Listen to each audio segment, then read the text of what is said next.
Hello students, आपण differentiation या चॅप्टरमधील derivative of parametric functions हा पॉईंट पाहतोय. आणि एक्झाम्पल्स आता आपण जी पाहणार आहोत ते एक्झरसाइज नंबर 1.4 मधील आहेत बरं का. आणि एक्झाम्पल कसं आहे बघा, फाइंड dy बाय dx. आपल्याला शोधायचं आहे dy by dx if x is equal to cosec square theta, y is equal to cot cube theta at theta is equal to pi by 6. Particular value आहे थिटाची pi by 6ला काय particular value असेल ती शोधायची. Correct. आता बघा ही parametric equations आहेत. X हे फंक्शन आहे, वाय हे सेकंड फंक्शन आहे. इथं पॅरामीटर आलाय थिटा, दोन्हीमध्ये पॅरामीटर कोणता आलाय? थिटा आलाय. जर आपण डिफरन्शिएट करूया विथ रिस्पेक्ट टू, तर डिफरन्शिएट काय करावं लागेल? एक्स हे function with respect to theta differentiate करायला पाहिजे आणि वाय पण विथ रिस्पेक्ट टू थिटा केलं पाहिजे, बरोबर. चला तर आपण डिफरन्शिएट करूया.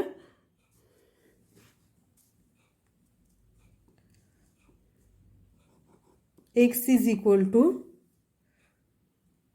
Cosec square theta, x is equal to cosec square theta, differentiating with respect to theta, differentiating with respect to theta, dx by d theta is equal to d theta by cosec square theta, d by d theta cosec square theta. आता आपल्याला cosec square theta differentiate करायचं आहे with respect to theta करायचं आहे. तर हा square होता म्हणून 2 कोसेक थिटा, करेक्ट. आणि डी बाय डी थिटा कुणाचं येणार आहे? D by d theta cosec थिटाचं येणार आहे, cosec theta, which is equal to 2 cosec theta आहे तसेच राहणार, 2 कोसेक थिटा आहे तसेच राहणार. आणि कोसेक थिटाचं डिफरन्शिएशन काय येते बघा, minus cosec theta into cot theta, correct. आपल्याला final dx by d theta काय मिळेल बघा, हा मायनस मी अगोदर घेते, -2. इथं कोसेक थिटा आहे, इथं कोसेक थिटा आहे, कोसेक स्क्वेअर थिटा झाला, करेक्ट. कोसेक स्क्वेअर थिटा आणि into cot theta, cot theta आहे तसाच. हा झाला आपला dx बाय डी थिटा झाला. आता आपल्याला शोधायचं आहे काय बघा, अजून dy बाय डी थिटा. आपल्याला इक्वेशन नंबर 1 देऊया. आता y बघा, yची व्हॅल्यू काय आहे? y is equal to cot cube theta, cot cube theta, differentiating with respect to theta, dy by d theta is equal to d by d theta of cot cube theta, which is equal to cot cube theta चं differentiation कसं येणार बघा, 3 cot square theta आणि d by d theta of cot square theta, which is equal to 3 cot square theta आणि cot square नाही ते येणार, cot थिटाचं येणार. आणि कॉट थिटाचं differentiation minus cosec square theta, which is equal to minus अगोदर आणते मी, -3 cot square theta into cosec square theta, dy by d theta मिळाला. हिला आपण इक्वेशन नंबर 2 डिनोट करतोय. आणि आपल्याला इक्वेशन 1 माहिती आहे, 2 माहिती आहे, पण आपल्याला शोधायचं आहे dy बाय डी थिटा.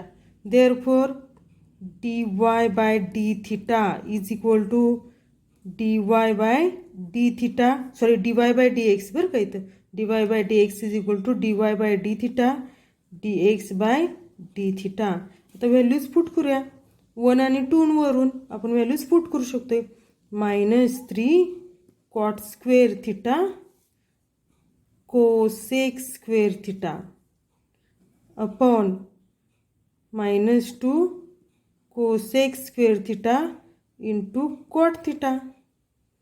आता कॅन्सल काय काय होते बघा. कॅन्सल काय होणार आहे, कोसेक स्क्वेअर थिटा कॅन्सल होईल. इथला एक कॉट इथं जाईल, कॅन्सल होईल. म्हणजेच काय राहील, मायनस मायनस पण जाईल निघून. 3/2 कॉट थिटा व्हॅल्यू मिळाली आपल्याला.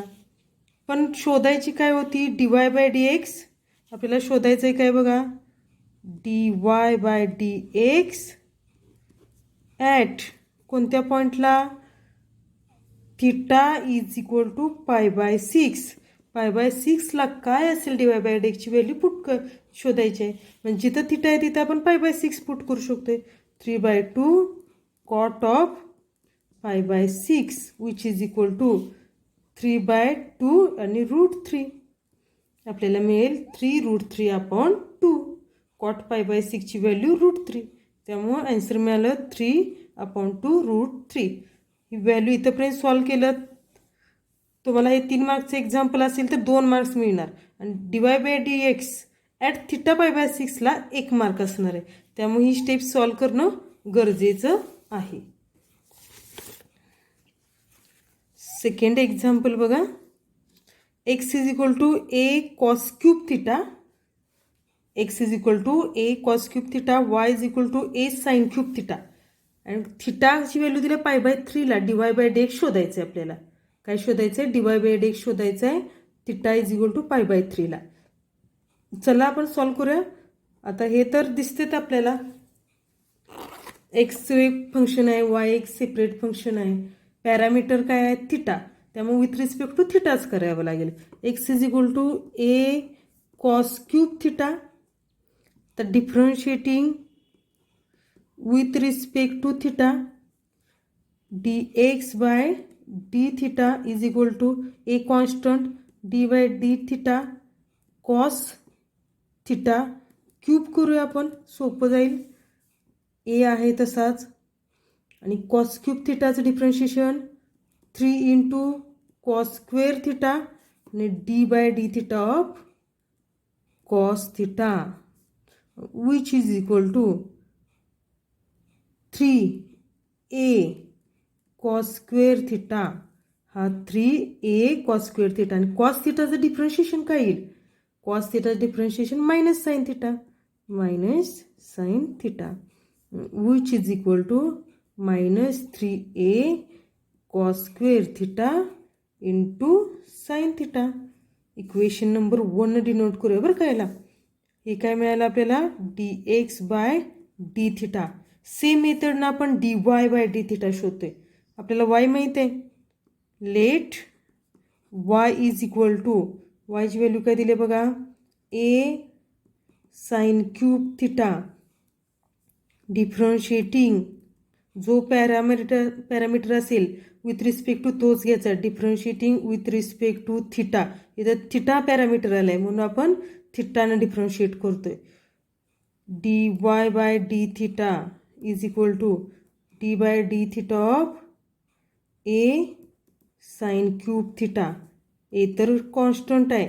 साइन क्यूब थिटाचं डिफरन्शिएशन काय येईल, a × 3 साइन स्क्वेअर थिटा आणि d/d theta of sine theta which is equal to 3a sine square theta. Sine थिटाचं डिफरन्शिएशन कॉस थिटा. आपल्याला आन्सर मिळालं बघा, dy/d theta is equal to 3a sine square theta into cos theta. याला equation 2 denote करतोय आपण. आपल्याला शोधायचं आहे काय, dy/dx.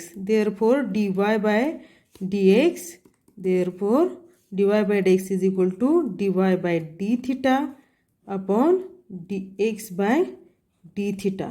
आता व्हॅल्यू पुट करूया आपण. फ्रॉम 1 and 2, 1 and 2 व्हॅल्यूज काय आहेत बघा. dx/d थिटाची व्हॅल्यू आणि dy/d थिटाची व्हॅल्यू आहेत आपल्याकडं 1 and 2 वरून.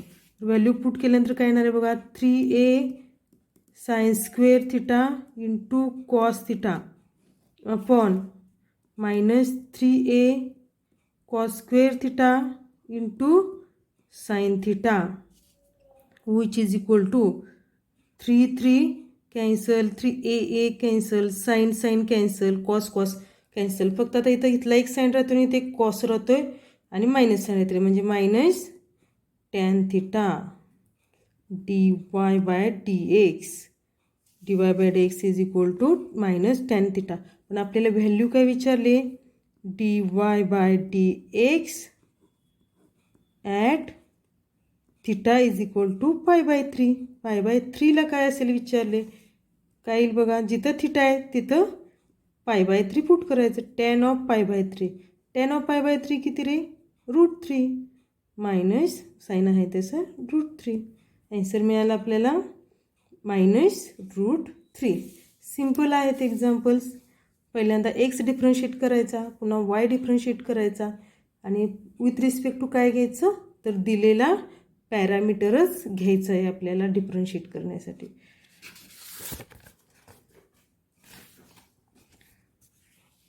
थर्ड एक्झाम्पल बघा, यामधलंच या टाईपमधलंच आहे.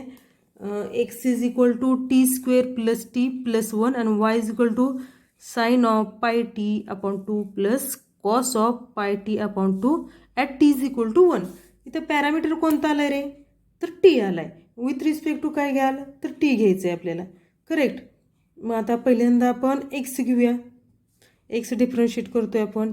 Late x is equal to t square plus t plus 1 differentiating with respect to t dx bye dt is equal to d by dt of t square plus t plus 1 which is equal to t स्क्वेअरचं differentiation 2t, टीचं differentiation 1 आणि 1 तर constant आहे 0. मग आपल्याला answer मिळालं बघा 2t plus 1 dx bye dt. ला इक्वेशन 1 डिनोट करूया आपण. ठीक आहे. आता y घेऊया आपण. Let y is equal to, y बघा काय आहे, sine of pi t upon 2 plus cos of pi t upon 2. आता याला डिफरन्शिएट करावं लागेल आपल्याला. Differentiating with respect to t dy by dt is equal to d by dt of, आपण sine पहिल्यांदा घेऊया, sine of pi t upon 2 bracket complete plus d by dt of cos of pi t upon 2. लक्षात आलं असेल. आता आपण फक्त differentiate करणार आहे. डिफरन्शिएट करताना कसं आहे बघा, पाय अपॉन 2 हा कॉन्स्टंटच आहे आणि टी हा पॅरामीटर आहे. पहिल्यांदा साईन डिफरन्शिएट करायचं, हे कॉम्पोजिट फंक्शन आलं. पहिल्यांदा साईनचं डिफरन्शिएशन कॉस म्हणजे काय येणार, cos of pi t upon 2 आणि डी बाय डी टी काय घ्यावं लागेल, पाय टी अपॉन 2 घ्यावे लागेल. प्लस सेम मेथडनं कॉसचं differentiation minus sine pi t upon 2 आणि d by d t pi t upon 2. Correct. आता बघा सोपं आहे, अवघड नाही, दिसायलाच थोडंसं. पाय टी अपॉन 2 आणि इथं डिफरन्शिएशन काय येणार बघा, कॉस पाय टी अपॉन 2. इथं पाय अपॉन 2 तर कॉन्स्टंट आहे आणि टीचं डिफरन्शिएशन 1 म्हणजे काय येणार इथं पाय अपॉन 2 इंटू. करेक्ट. आणि टीचं डिफरन्शिएशन 1 येणार आहे.